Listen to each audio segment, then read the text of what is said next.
it is common to see a green cover growing over rocks, bricks and walls after heavy showers. This green cover is nothing but moss, which is a type of bryophyte. Bryophytes are plants that usually grow in damp, humid and shaded localities. They are also called amphibians of the plant kingdom because though bryophytes grow in soil, they need a moist habitat for sexual reproduction. Let's now take a look at the different parts of a bryophyte. The plant body is thallus-like and is either prostrate or erect. It is attached to the substratum by unicellular or multicellular rhizoids. The plant body does not have true roots, stem or leaves, but possesses similar structures. The main plant body of a bryophyte is haploid. It is also called a gametophyte as it produces gametes. The plant body has both male and female gametophytes, which bear the male and female sex organs respectively. The male sex organs are called the antheridia, and they produce biflagellate antherozoids. The female sex organs, called the archegonia, are flask-shaped and each produces a single egg.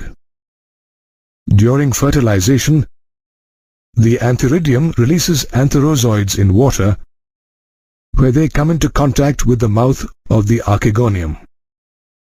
One antherozoid fuses with the egg to form a zygote.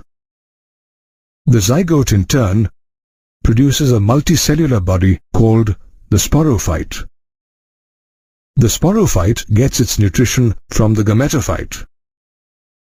Some cells of the sporophyte undergo meiosis to produce haploid spores. These spores germinate to produce a gametophyte. Bryophytes are of two types: liverworts and mosses. You can find liverworts in moist and shady environs such as barks of trees. The plant body, a thallus, is dorsiventral and oppressed to the substrate. However, in the case of leafy liverworts, the plant body bears tiny leaf-like appendages in two rows on the stem-like structures. Liverworts reproduce both asexually and sexually. In the case of asexual reproduction, we observe fragmentation of the thallus. Asexual reproduction also occurs when gametes are formed. They are green, multicellular, asexual buds that separate from the parent and develop into new individuals. They develop in small receptacles called gemma cups located on the thallus. In the case of sexual reproduction, the male and female sex organs are produced either on the same or on different thallus. Mosses are another type of bryophytes. Funaria, Polytrichum, and Sphagnum are some common species of moss. A moss undergoes several stages in life, wherein the gametophyte stage is the most predominant one. The gametophyte stage has two substages, protonema and leafy stage. In the protonema stage, the spore develops into a protonema, a thread-like chain of cells. The protonema is creeping, green, branched, and filamentous. The second stage is the leafy stage, where the primary protonema develops into the secondary protonema as a lateral bud.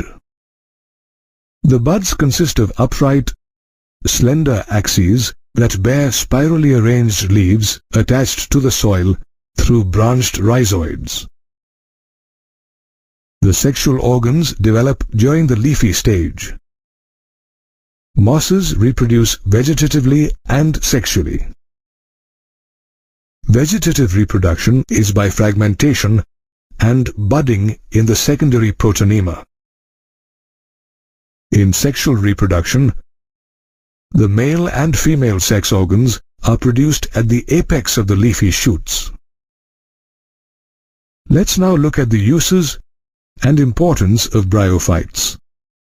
Moss such as sphagnum provides peat, which is used as fuel. Moss also form a dense mat, thereby allowing rainwater to percolate into the ground. This prevents rainwater from running off and the subsequent soil erosion. Bryophytes such as moss are also ecologically important as, along with lichens, they are always the first to colonize rocks. Moreover, they decompose the rocks and make the area suitable for the growth of higher plants. Thus, we have seen that bryophytes have several uses.